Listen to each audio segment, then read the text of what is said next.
Good afternoon students, कसे आहात तुम्ही? मजेत आहात? आज आपण घेणार आहोत मराठी सब्जेक्ट. ओके, मराठी सब्जेक्टमध्ये आपण आज घेणार आहे र बरोबर ऊचे स्वरचिन्ह म्हणजे छोटा रू आणि र बरोबर मोठा ऊचे स्वरचिन्ह म्हणजे मोठा रू. इथे दोन, एका साईडला छोटा रूचे शब्द दिलेले आहेत आणि दुसऱ्या साईडला मोठ्या रूचे शब्द दिलेले आहेत. हे पहा, तुम्हाला रू रू रू हा शब्द सारखा दिसत आहे, पण पहिल्या रुपयाचा रू पहा तुम्ही आणि रूडचा रूड पहा. रुपयाचा रू छोटा रू आहे आणि रूडचा रू मोठा रू आहे. ओके, ते लिहिण्याची पण पद्धत वेगळी आहे. पहा तुम्ही, याला कमी गोलाकार आहे छोट्या रूला आणि मोठ्या रूला जास्त गोलाकार आतमधून दिलेला आहे. तुम्ही लिहिताना हा शब्द रू जो आहे तो काळजीपूर्वक लिहायचा आहे. ओके, छोट्या रू पासून रुपया, मोठा रू पासून रूड शब्द आहे इथे. आता खाली गरुड, गरुडचा जो रू आहे तो कोणता आहे? छोटा रू आहे आणि रुमालचा रू हा मोठा रू आहे. दिसत आहे तुम्हाला? काळजीपूर्वक पहा म्हणजे लक्षात येईल तुम्हाला. ओके, आता छोट्या रू पासून कोणते शब्द तयार होतात आणखी इथे दिलेले आहे. रुई, रुसवा, रुमाल, रुची, रूप, सुरू, रूढी, वृक्ष. आता खाली इंग्लिश शब्द पण दिलेले आहे, मराठी पण शब्द दिले, ते आपण वाचूया.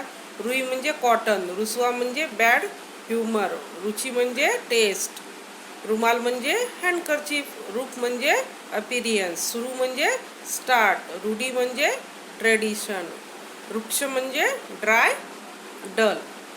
कळले का तुम्हाला? हाय शब्द स्वर ऊचे र बरोबर ऊचे स्वरचिन्ह आणि र बरोबर मोठ्या ऊचे स्वरचिन्ह, हे शब्द तुम्हाला वारंवार वाचायचे आहे आणि लिहून सुद्धा पाहायचे आहे. ओके,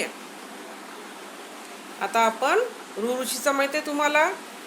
रूचे स्वरचिन्ह, रू रू म्हणतात त्याला. काय म्हणतात? रू. आपण म्हणतो ना वृक्ष, मृग जो आहे तो, त्याच्यापासून हे शब्द तयार होतात. रूचे स्वरचिन्ह तुम्हाला दिसत आहे का इथे? पहा, याला म्हणतात, हे पाहे दिलेला आहे, असा असतो तो, शब्दाला देतात. ओके, कोणते कोणते शब्द दिलेले आपण वाचूया. वृक्ष, मृग, गृह, नृप. आणखीन शब्द दिलेले आहे खाली. मृग, अमृत, मातृ, पितृ, दृढ.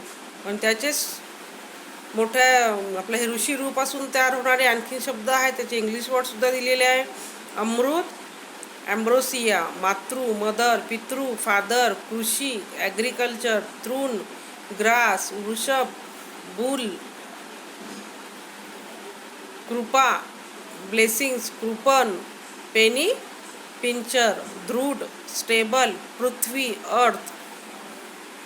तुम्हाला हे शब्द प्रॅक्टिससाठी दिलेले आहे. तुम्हाला वाचता सुद्धा आले पाहिजे, लिहिता सुद्धा वाचता आले पाहिजे म्हणून दिलेले आहेत. तुम्ही सगळे शब्द वारंवार वाचत चला आणि लिहून सुद्धा पाहत चला. ओके, आता पुढचं घेऊया आपण. एचे स्वरचिन्ह तुम्ही बाराखडी शिकलेलं आहे ना? अ, आ, इ, उ माहिती ना तुम्हाला? त्याची बाराखडी तयार होते ना, क, ख, ग, घ, ग. आणखीन हे मूळ अक्षर झाले आणि बाराखडी क, का, की, की, कु, कु, के. के के म्हणजे कला एक मात्र, के म्हणजे एचे स्वरचिन्ह. ओके, आता आपण एचे स्वरचिन्हचे शब्द तयार करणार आहे. म्हणजे एक मात्रा वर. वे, ल शब्द कोणता आहे? वेल, क्लाइंबर, जेवण, मिल. इथे बाराखडीसारखं तुम्हाला इथे प्रॅक्टिससाठी दिलेले आहेत. एक मात्रा लावायची आहे वर, तुम्ही कंप्लीट करून घ्यायचं आहे तुमच्या बुकमध्ये. ओके, आता एचे स्वरचिन्हापासून एक मात्रेपासून तयार होणारे शब्द इथे दिलेले आहे, आपण वाचूया. वेणी, मेल, शेळी, मेघ. दिसतंय ना तुम्हाला? पेढे, फेटा, केशर, रेशीम, रताळे, केवडा, देव, तेल, केर, देश, वेळ, भेळ, खेळ, केस, शहाळे, केळी, शेव. आणखीन एक शब्द देव, घर, शेव, बेडूक, शेळी. ए पासून तयार होणारे म्हणजे एक मात्रापासून तयार होणारे शब्द. एला एक मात्रा ए. आपण म्हणतो ना वला एक मात्रा वे, नी.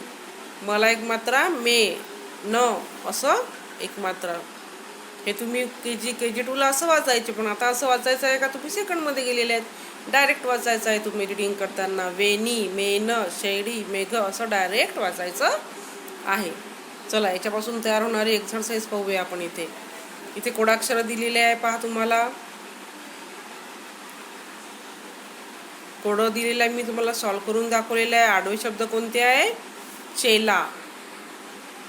पहा तुम्हाला मी चेला लिहून दाखवलेला आहे 3 आणि 4 मध्ये. शेपटी, मेहनत, तराजू. 12वर आहे तराजू. 18 पासून आहे शब्द टेकडी. 23 पासून शब्द आहे जानेवारी. पहा तुम्हाला दिसत आहे 23 शब्द. 23 नंबर कुठे आहे?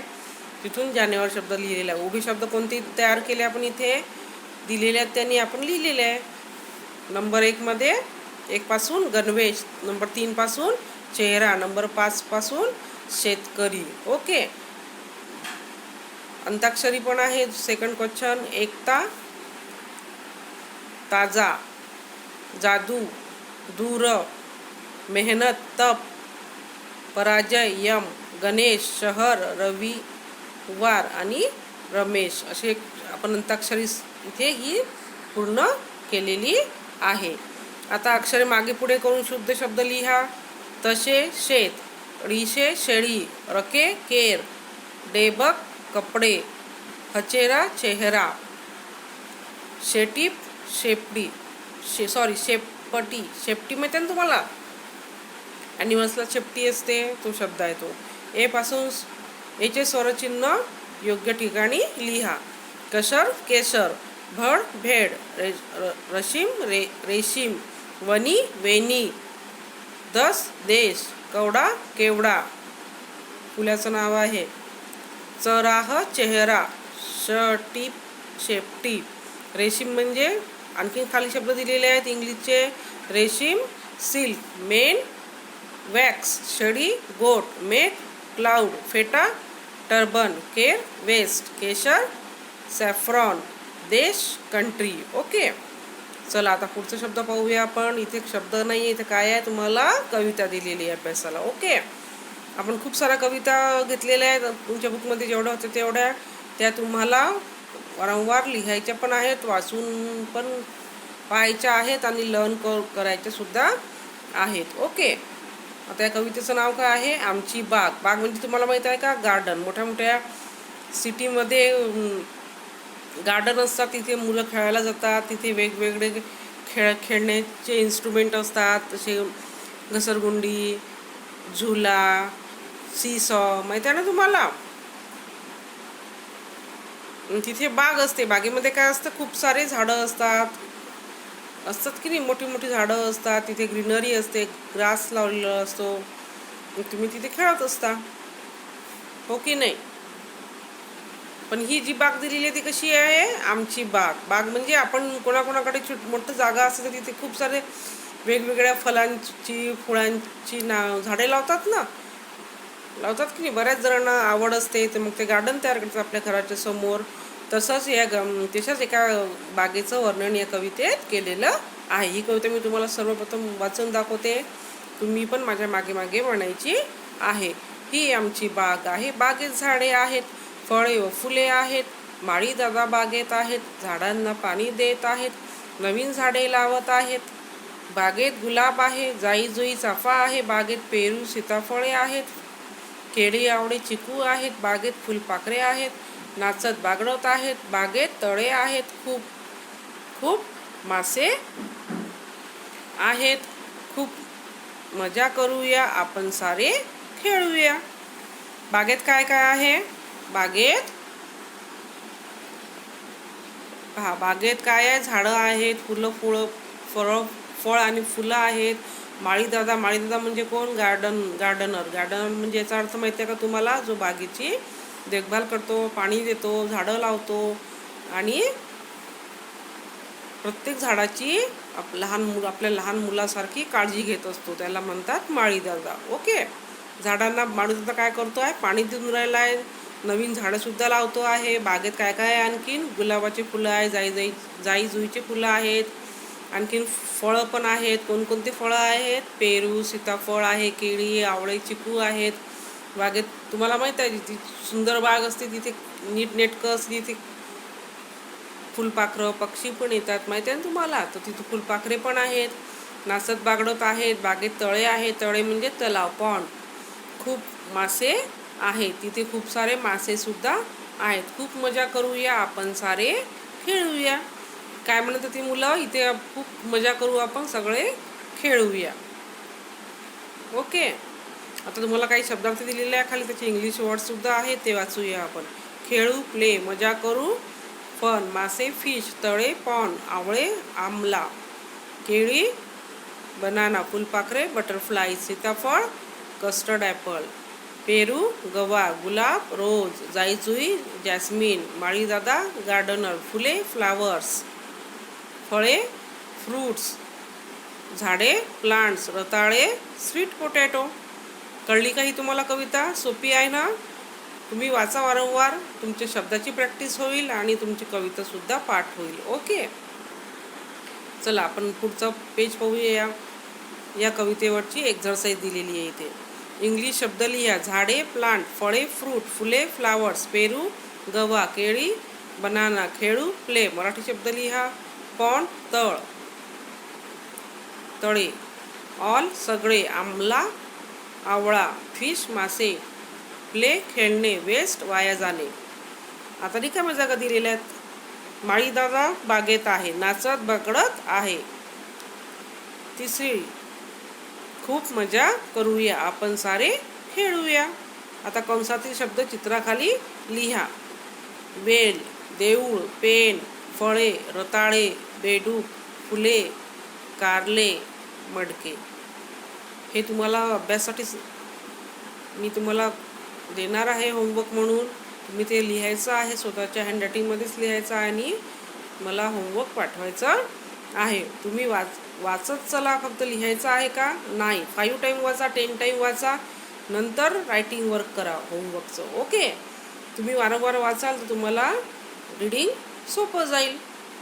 त्यासाठी मग तुम्हाला रीडिंग वारंवार करत राहाल. तुम्ही न्यूजपेपरसुद्धा वाचू शकता, मग वेगवेगळी बुकसुद्धा वाचू शकता. बरोबर आहे की नाही?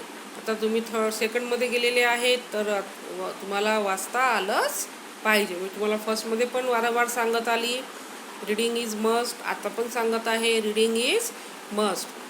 रीडिंग करत जा, फक्त लिहायचं काम नाही करायचं आहे, वाचायचं आहे. खूप वेळा वाचायचं, नंतर लिहायचं. ओके. Good day.